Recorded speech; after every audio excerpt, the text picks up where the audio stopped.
আসসালামু আলাইকুম গাইস, আপনারা সবাই কেমন আছেন? আমি আলহামদুলিল্লাহ অনেক ভালো আছি। প্রায় 1 মাস আগে এই পুকুরে জাল টানা হয়েছিল, তো আজকে আবার জাল টানা হবে।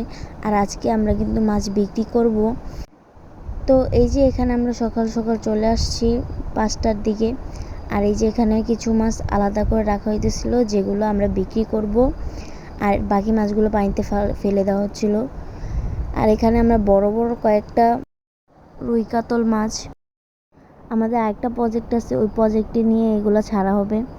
আর আমরা কিন্তু এই মাছগুলো 12 থেকে 13টার মতন ওই পুকুরে নিয়ে ছাড়ছি। আর এই যে এখানে কিন্তু অনেক মানুষ ছিল। এর আগের বার যখন মাছ ধরছি তখন এত মানুষ ছিল না, যেহেতু মানুষরা এখান থেকে কিনে নিতেছে, তো এখানে মানুষ ছিল। আর এই যে তেলাপিয়াগুলো রাখছিলাম আমাদের ঘরের জন্য। আর এখানে এই মাছগুলো আমরা বিক্রি করব। আর একটা মজার বিষয় হচ্ছে 3টা মাছ একটা ডিবির ভিতরে ঢুকে গেছে, আর এগুলো বের হতে পারতেছিল না।